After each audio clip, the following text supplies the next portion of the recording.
لقد صدق الله رسوله الرؤيا بالحق لتدخلن المسجد الحرام إن شاء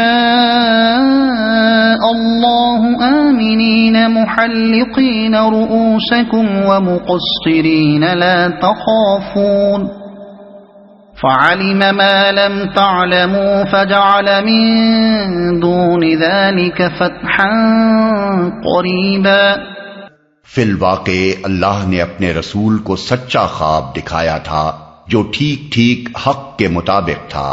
انشاءاللہ تم ضرور مسجد حرام میں پورے امن کے ساتھ داخل ہوگے، اپنے سر منڈواؤ گے اور بال ترشواؤ گے اور تمہیں کوئی خوف نہ ہوگا۔ وہ اس بات کو جانتا تھا جسے تم نہ جانتے تھے، اس لیے وہ خواب پورا ہونے سے پہلے اس نے یہ قریبی فتح تم کو عطا فرما دی۔ ٹھیک ٹھیک حق کے مطابق تھا۔ یہ اس سوال کا جواب ہے جو بار بار مسلمانوں کے دلوں میں کھٹک رہا تھا۔ وہ کہتے تھے کہ رسول اللہ صلی اللہ علیہ وسلم نے خواب تو یہ دیکھا تھا کہ آپ مسجد حرام میں داخل ہوئے ہیں اور بیت اللہ کا طواف کیا ہے، پھر یہ کیا ہوا کہ ہم عمرہ کیے بغیر واپس جا رہے ہیں؟ اس کے جواب میں اگرچہ رسول اللہ صلی اللہ علیہ وسلم نے فرما دیا تھا کہ خواب میں اسی سال عمرہ ہونے کی تصریح تو نہ تھی، مگر اس کے باوجود ابھی تک کچھ نہ کچھ خلش دلوں میں باقی تھی۔ اس لیے اللہ تعالیٰ نے خود یہ وضاحت فرمائی کہ وہ خواب ہم نے دکھایا تھا اور وہ بالکل سچا تھا اور وہ یقیناً پورا ہو کر رہے گا انشاءاللہ۔ یہاں اللہ تعالیٰ نے خود اپنے وعدے کے ساتھ انشاء اللہ کے الفاظ جو استعمال فرمائے ہیں، اس پر ایک معترض یہ سوال کر سکتا ہے کہ جب یہ وعدہ اللہ تعالیٰ خود ہی فرما رہا ہے تو اس کو اللہ کے چاہنے سے مشروط کرنے کے کیا معنی ہیں؟ اس کا جواب یہ ہے کہ یہاں یہ الفاظ اس معنی میں استعمال نہیں ہوئے ہیں کہ اگر اللہ نہ چاہے گا تو اپنا یہ وعدہ پورا نہ کرے گا، بلکہ دراصل ان کا تعلق اس پس منظر سے ہے جس میں یہ وعدہ فرمایا گیا ہے۔ کفار مکہ نے جس ظلم کی بنا پر مسلمانوں کو عمرے سے روکنے کا یہ سارا کھیل کھیلا تھا وہ یہ تھا کہ جس کو ہم عمرہ کرنے دینا چاہیں گے وہ عمرہ کر سکے گا، اور جب ہم اسے کرنے دیں گے اسی وقت وہ کر سکے گا۔ اس پر اللہ تعالیٰ نے فرمایا ہے کہ یہ ان کی مشیت پر نہیں بلکہ ہماری مشیت پر موقوف ہے۔ اس سال عمرے کا نہ ہو سکنا اس لیے نہیں ہوا کہ کفار مکہ نے یہ چاہا تھا کہ وہ نہ ہو، بلکہ یہ اس لیے ہوا کہ ہم نے اس کو نہ ہونے دینا چاہا تھا، اور آئندہ یہ عمرہ اگر ہم چاہیں گے تو ہوگا، خواہ کفار چاہیں یا نہ چاہیں۔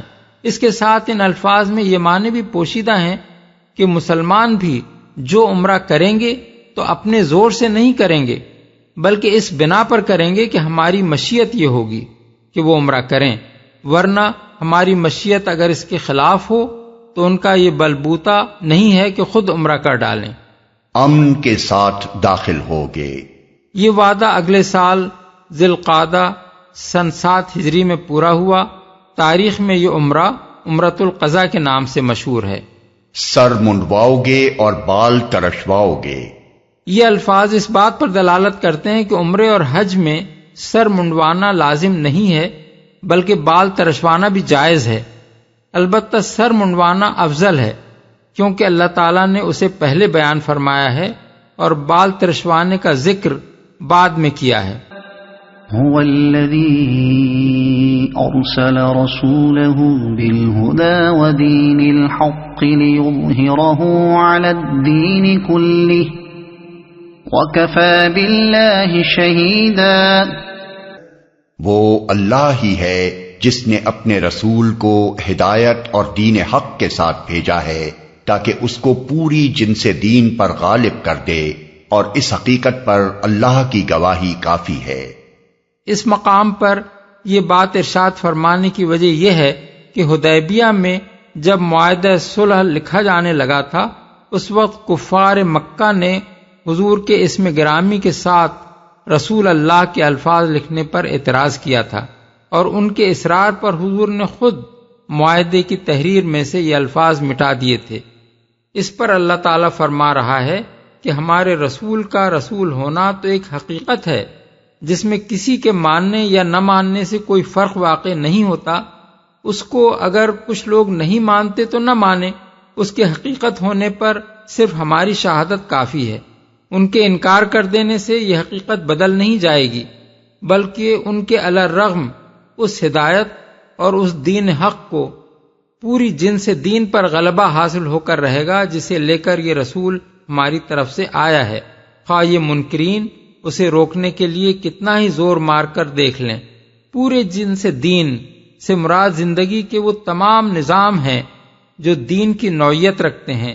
یہاں جو بات اللہ تعالیٰ نے صاف الفاظ میں ارشاد فرمائی ہے وہ یہ ہے کہ محمد صلی اللہ علیہ وسلم کی بعثت کا مقصد محض اس دین کی تبلیغ نہ تھا، بلکہ اسے دین کی نوعیت رکھنے والے تمام نظامات زندگی پر غالب کر دینا تھا. دوسرے الفاظ میں آپ یہ دین اس لیے نہیں لائے تھے کہ زندگی کے سارے شعبوں پر غلبہ تو ہو کسی دین باطل کا اور اس کی قہرمانی کے تحت یہ دین ان حدود کے اندر سکڑ کر رہے جن میں دین غالب اسے جینے کی اجازت دے دے، بلکہ اسے آپ اس لیے لائے تھے کہ زندگی کا غالب دین یہ ہو اور دوسرا کوئی دین اگر جیے بھی تو ان حدود کے اندر جیے جن میں یہ اسے جینے کی اجازت دے. محمد رسول اللہ والذین معه اشداء علی الكفار رحماء بینہم تراہم رکعا سجدا یبتغون فضلا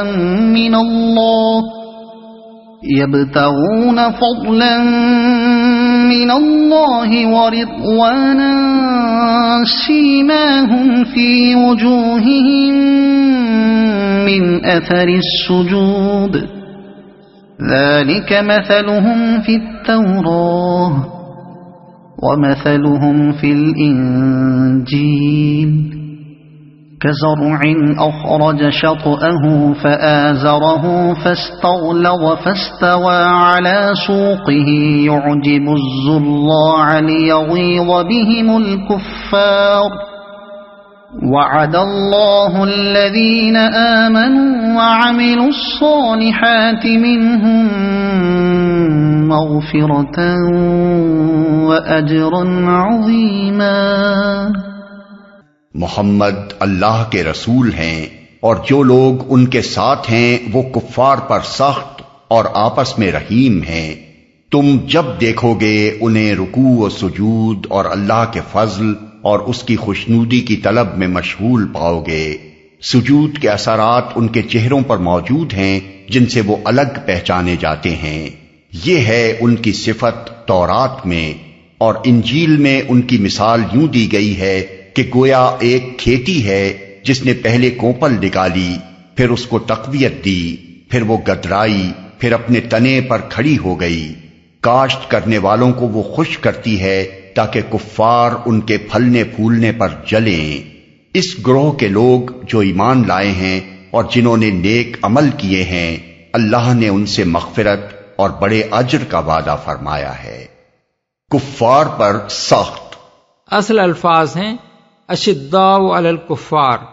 عربی زبان میں کہتے ہیں کہ فلان شدید علیہ، یعنی فلاں شخص اس پر شدید ہے، یعنی اس کو رام کرنا اور اپنے مطلب پر لانا اس کے لیے مشکل ہے.